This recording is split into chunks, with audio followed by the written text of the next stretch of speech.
The murder of Deanna Cremin has haunted the town of Somerville, Massachusetts for almost 27 years. Someone brutally murdered this beautiful teenage girl and has been walking around free for the better part of 3 decades since. Someone somewhere knows exactly what happened to this young girl, and they are still enjoying all the freedoms and opportunities that were so carelessly and brutally ripped away from Deanna Cremin. In this video, we delve into the mysterious case of Deanna Cremin, a young woman whose life was tragically cut short. Join us as we explore the events surrounding her murder and the ongoing search for justice. No arrests, not even any official suspects have been announced in the case. She was sexually assaulted. She was strangled to death by being... No one has been formally ruled out. But if there were any evidence linking a particular person to the crime, there would have been.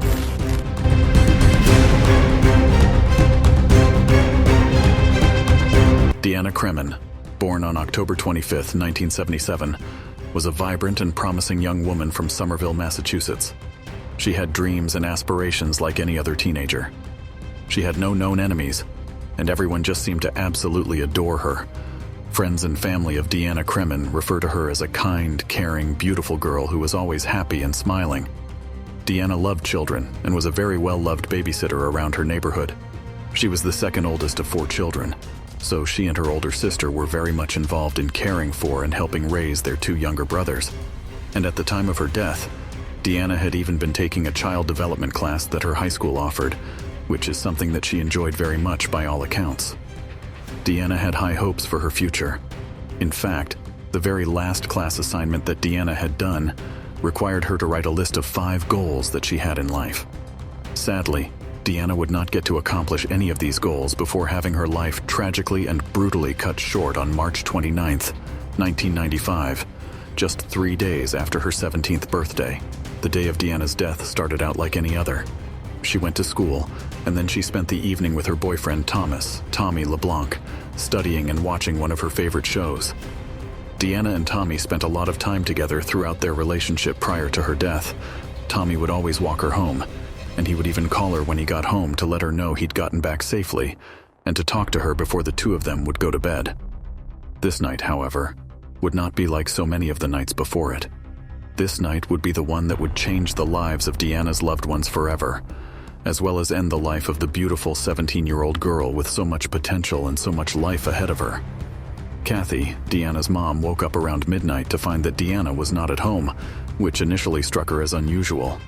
She assumed that Deanna had fallen asleep at her boyfriend's house and would return home in the morning. However, when 6 a.m. came and Kathy woke up again to prepare for work, she realized that Deanna still hadn't returned.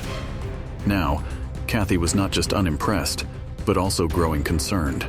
In her growing worry, Kathy called Tommy and urged him to tell Deanna to come home immediately. At this point, Kathy's irritation escalated to genuine worry. Tommy informed her that he had accompanied Deanna halfway home the previous night, and the last time he saw her, she was turning the corner, heading toward her house.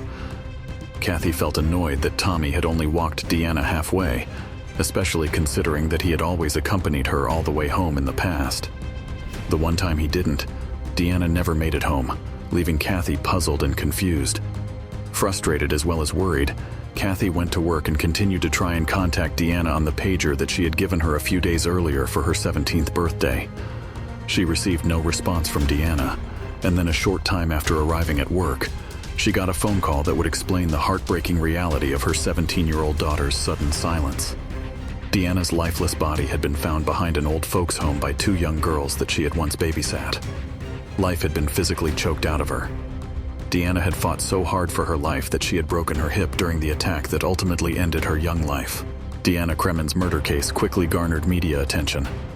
News outlets reported on the tragic story, hoping to generate leads and raise awareness about the investigation. Detectives worked tirelessly, examining evidence and interviewing witnesses, in an effort to find the person responsible for Deanna's death. However, despite their best efforts, the case remained unsolved for many years. The lack of closure weighed heavily on Deanna's loved ones, who refused to give up hope. They sought justice for Deanna and answers to the questions that haunted them.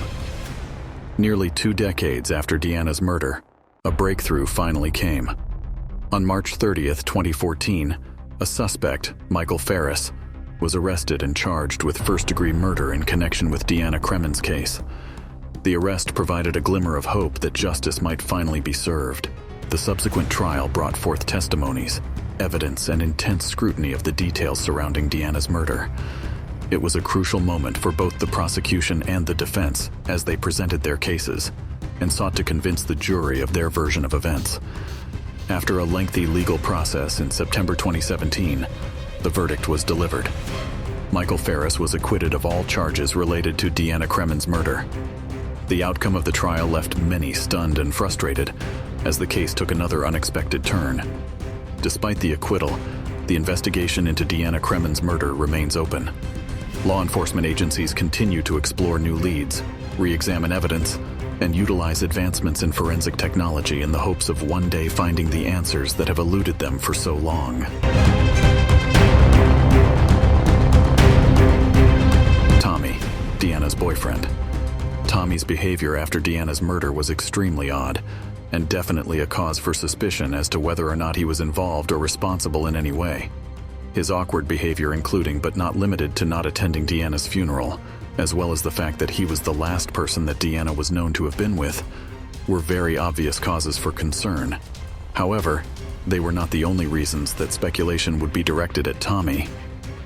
It seems that during his relationship with Deanna, he had been very possessive over Deanna. In fact, her mother even used the word obsessed when describing his attitude towards her daughter, even saying that Deanna had confided in her that she was seriously considering breaking off her relationship with Tommy. The boyfriend or man in the life of a woman is always considered a person of interest when she turns up missing or murdered. It's just the way that it is. Sometimes they are guilty, sometimes they are not. But you have to admit, there are some pretty solid causes for concern surrounding the relationship between Deanna and Tommy.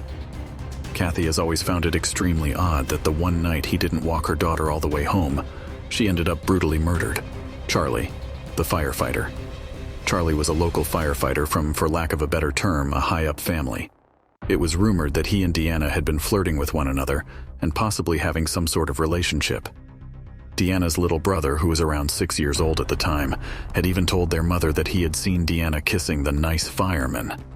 It is unknown exactly what the relationship between the two was, however. Charlie was thoroughly questioned after Deanna's murder and eventually cleared as a suspect in the case. Michael Cremin, Deanna's stepfather. Michael was a shady character, to say the least, and he also had a pretty violent background, especially when it came to Kathy. The unknown man. There had been reports of an unknown man hanging around the area where Deanna had been found. This man strongly resembled a co-worker of Deanna's as well. The quest for justice for Deanna Cremin persists. Her family, friends, and the community refuse to forget her and are determined to find closure. They advocate for awareness, participate in vigils, and collaborate with organizations dedicated to solving cold cases, all in an effort to keep Deanna's memory alive and shine a light on her unsolved murder. As we conclude this video, we remember Deanna Cremin, a vibrant young woman whose life was tragically cut short. We hope that by sharing her story, we can raise awareness and help bring the person responsible for her death to justice. Thank you for joining us today as we delved into the compelling case of Deanna Cremin. If you found this video informative and thought-provoking, please hit the like button and consider subscribing to our channel for more intriguing stories like this. Remember to stay vigilant and be aware of your surroundings. Until next time, stay safe and take care.